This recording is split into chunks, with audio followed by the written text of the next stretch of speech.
सिंध जूं इहे 5 ज़ातियूं जिन जी असुलु हक़ीक़त अॼु ताईं केतिरनि लाइ हिकु मुअमा बणियलु आहे। कातियार जिन बाबति चइबो आहे त उन्हनि जो वास्तो क़दीम जंगजू नस्ल सां आहे। सांद जिन जे शुजरे जा ॻुझा राज़ अञा ताईं तहक़ीक़ तलब आहिनि। जागीरानी जेके बलोच बि आहिनि ऐं समा बि, पर असुलु केरु ऐं किथां जा आहिनि। सचो जिन बाबति अजीब रवायतूं मिलनि थियूं ऐं नारेजो जिन जी तारीख़ पुराणनि सल्तनत सां ॻंढिजे थी। आख़िर इन्हनि ज़ातियुनि जी असुलु सचाई छा आहे? हक़ीक़त अव्हांखे हैरान करे छॾींदी। त अगरि तव्हां नवां आया आहियो त वीडियो खे लाइक कयो ऐं चैनल खे ज़रूरु सब्सक्राइब कयो। जागीरानी क़बीलो सिंध, बलोचिस्तान ऐं पंजाब में आबाद हिकु क़दीम ज़ात मां आहे, जंहिंजी तारीख़ मुख़्तलिफ़ रवायतनि ऐं हवालनि मूजिबि बलोच ऐं समा ॿिन्ही सां वास्तो रखे थी। जागीरानी नालो जागीर मां निकितलु आहे, जेको पुराणनि ज़माननि में ज़मींदारनि ऐं हुक्मराननि लाइ इस्तेमालु थींदो हो। तारीख़दाननि मूजिबि जागीरानी ज़ात ॿिनि मुख़्तलिफ़ सिलसिलनि सां जुड़ियलु आहे।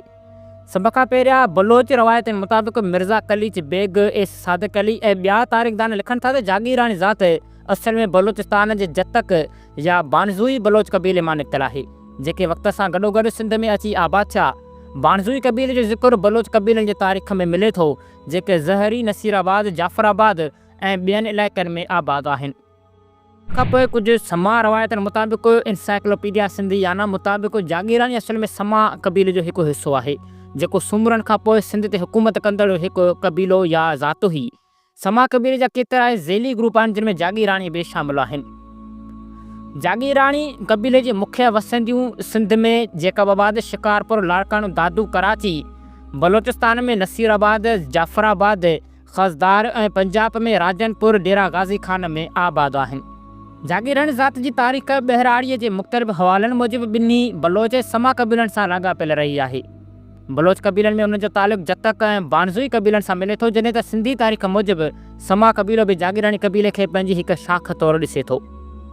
नारेजा समाज जो हिकु वॾो पाड़ो आहिनि। रवायतनि मूजिबि संदन ज़ात मथां इहो नालो सिंधू दरिया जे वहिकरनि जिन खे नारो चयो वेंदो हो, जीअं उभरंदो नारो जेको अरवड़ खां मथां वहंदो हो, जंहिंमें क़दीम दौर में हाकड़ो ऐं सतरज अची गॾिबियूं हुयूं, ऐं हाणे इहो सखर बैराज ठहण खां पोइ हिकु वॾे कैनाल जी सूरत में वहे थो, जेको खैरपुर ज़िले जो उभरंदो हिसो ॾेई कच्छ वारे पटीअ मां गुज़री कच्छ ऐं लाड़ जे किन हिसनि खे आबाद करे थो। अहिड़े तरह उलहंदो नारो हो जेको लाड़काने जे साम्हूं आकुल वटां निकिरंदो हो, ऐं हाणे सखर बैराज थियण खां पोइ दादू कैनाल ऐं राइस कैनाल जे वहिकरनि जो हिसो बणिजी वियो आहे। उन नारे वारनि वहिकरनि ते आबादी कंदड़ मच्छी मारण वारनि ऐं पाणीअ ते ॿी कुर्त करण वारनि खे नारनि जे किनारनि ते रहण करे नारे जा सॾियो वियो, यानी सिंधू दरिया जे नारनि ऐं वहिकरनि ते रहण वारा। उन जे करे हिन ज़ात वारनि जी घणाई खैरपुर ऐं लाड़काने ज़िले में वधीक आहे। संदन टोटल 26 खां 28 पाड़ा आहिनि। सठिया बे समा क़बीले जेको पाड़ो आहे, जेको हाणे हिकु क़बीले जी सूरत इख्तियार करे वियो आहे। सठिया ज़ात वारनि जो ख़्यालु आहे त हू असल में सथियन नस्ल जा आहिनि, जेके तुर्क, तातार ऐं मंगोल चया वञनि था। हू सथियन या सठियो मां फिरी सठियो, पारसी ऐं अरबीअ में सटियो सॾिया विया। सिंध में अरब दौर खां पोइ ज़ातियुनि बदिलाइण हसब नस्ब कंहिं परॾेही क़बीले सां ॻंढण जो रवाजु पियो, जंहिं करे सिंधी क़बीला अरब, ईरानी, यूनानी, तातारी थी विया। पर हिते अॼु बि अरब, ईरानी, यूनानी, मंगोल ज़ात वारा वरली नज़र ईंदा या मिलंदा, पर सिंध जूं क़दीम ज़ातियूं समा, जत, मोहाणू, भील, बागड़ी, कोली, माछी ऐं ॿिया अक्सरियत ऐं घणाईअ में आहिनि, जेको इहो सबूत आहे त हिते मक़ामी माण्हू ऐं क़दीम नस्ल वारा अक्सरियत में रहनि था। जेकॾहिं ईअं ई न हुजे हा ऐं परॾेही अक्सरियत ऐं घणाई में हुजनि हा, त इन्हनि जूं ज़ातियूं रस्म रवाज, सोण साट राइज हुजनि हा, पर ईअं ई कोन आहे। बाक़ी सिंधी पंहिंजो पाण खे परॾेह मां आयल चई ज़हनी अयाशी कनि पिया। बहरहाल सठियण तारीख़ी तौरु सिंध में 1.5 सदी क़बल मसीह ख़ैबर लख खां हिंदुस्तान जे सरहदनि में दाख़िल थिया हुआ, जिन खे अर्ली हिस्ट्री ऑफ इंडिया जे मुसरिफ़ समथ जे मुताबिक़ सफ़ेद हुननि लोकनि तबाह कयो ऐं बर्बाद करे छॾियो। तारीख़ी तौरु इहे शादियूं ऐं सबूत मौजूदु आहिनि। सिंध में जेके बि ॿार या हमला आवार या क़ौमूं आयूं, उहे दाइमी तौरु हिते रही न सघियूं, छाकाणि त सिंधियुनि जी मज़ाहमत, आबहवा जे नाम वाक़िफ़ हुजणु ऐं हमेशह सिंधूअ जे चाड़ करे सैलाबी सूरत हुजणु, इहे 3 वॾा सबब हुआ जो धारिया सिंध में हमेशह लाइ रही न सघिया। बहरहाल सठियो सिंधी लफ़्ज़ सेठ मां निकितो आहे, जंहिंजी माना आहे उहो वापारी या शाहूकार जेको वक़्तु ज़रूरत ऐं महल ते पंहिंजे तर वारनि खे व्याज या कर्ज़ वग़ैरह ऐं कंहिं शइ जी एवज़ रोक रक़म या ज़रूरत वारी शइ मुहैया करे ॾिए। सठियो ऐं सेठार साॻे क़बीले सां तालुक़ु रखनि था, ईअं कुझु किताब बि चवनि था। बहरहाल अगरि तव्हां चवंदव त हिन ज़ात ते हिकु मुकमिल वीडियो बि खणी ईंदासीं, ऐं हिन ज़ात जा हिन टाइम ते तक़रीबन 50 खां 55 पाड़ा मौजूदु आहिनि। सांद समा क़बीले जो हिकु पाड़ो आहे। शेख सादिक अली जे लिखण मूजिबि पलीअ खे 2 पुट हुआ, हिकु ॾारस ऐं ॿियो सांद। नसब नामा सिंध जे मूजिबि सांद पुट जखरो आहे, जेको सही आहे। शेख सादिक अलीअ ॿिए हंधि लिखियो आहे त सांद पुट नामालूम, उन करे पक सां सांद पुट जखरो आहे। संदन शुजरो कुझु हीअं आहे त सांद पुट जखरो, पुट उनड़, पुट समूह, पुट रायदन, पुट ॾियाम, पुट काको, पुट समूह, पुट उनड़, पुट लाखो। अॻोते नसब हस्पत पुट जादम ऐं सिंधियुनि जे ॾाॾे ताईं पहुचे थो। बहरहाल सांद राजस्थान में बि रहनि था, जिते खेनि सांद राजपूत सॾियो वेंदो आहे। संदन बुनियादी पेशो ज़राअत आहे।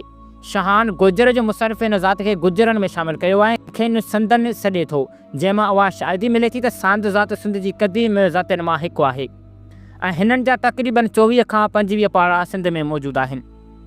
कातियार बि समा क़बीले जो हिकु पाड़ो आहे, जंहिंजो बुनियाद कुर्त धंधे जे इख़्तियार करण करे आहे। फ़िरोज़ लुगात जे सिफ़े 1028 ते लिखियलु आहे त काता, जंहिंजी माना आहे धाॻो, सिट, जंहिंखे असां आम तौर ते क़दीम दौर में हथ ते ठाहे कपिड़ो ठाहींदा हुआसीं, उन सिट या धाॻे खे तयारु करण लाइ लफ़्ज़ कुतब ईंदो हो। कतण यानी चरखे ते कप मां सिट धाॻो ठाहिणु। बहरहाल मिस्टर नबी बख्श खान बलोच सिंधी लुगत में उन ते वाज़िह तौरु न लिखियो आहे ऐं न वरी वज़ाहत कई आहे, पर हिन कातियार जे सिलसिले में लिखियो आहे त इस्म ख़ासि तालके गोनीअ में हिकु देह जो नालो, पर इहो न लिखियो त हिन ते इहो नालो छो पियो आहे। बहरहाल क़दीम दौर में नसरपुर जे समावाती परगणे में कातियार नाले ॻोठु हो, जंहिंखे हाणे शेख भरकियो सॾनि था, जिते हिन ज़ात सां तालुक़ु रखंदड़ बुज़ुर्ग शेख भरकियो जखो वलद शाहू कातियार रहंदो हो, जेको साहिब करामत हो। उन खां सवाइ हिकु ॿियो बुज़ुर्ग मीरन कातियार बि थी गुज़रियो आहे। उन जे धंधे इख़्तियार करण करे खेनि कोरी लिखियो वियो आहे। डॉक्टर नबी बख्श खान बलोच बेलायन जे ॿोल किताब में लिखियो आहे त लसबेले में रहंदड़ सिंधी ॿुड़नि जा भाइर आहिनि, यानी ॿुड़ा बि कंहिं हंधि बुरफ़त या समा क़बीले जी हिकु ज़ात चई वेंदी आहे।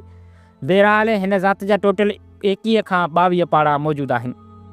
त उमेदु आहे त वीडियो अवां सॼणनि खे ज़रूरु पसंदि आयो हूंदो। अगरि कंहिं ज़ात ते तव्हां तफ़सीली वीडियो ठाहिणु चाहियो था त कमेंट असांखे ज़रूरु कयो ऐं नऊं वीडियो छा ते ठाहियूं उन जे बारे में ज़रूरु कमेंट कयो ऐं वीडियो खे लाइक कयो ऐं चैनल ते जेके नवां आहिनि उहे बि चैनल खे ज़रूरु सब्सक्राइब कनि। त मिलंदासीं अहिड़े दिलचस्प हिस्ट्रिकल वीडियो में। तेसिताईं असांखे ॾियो इजाज़त। अल्लाह हाफ़िज़।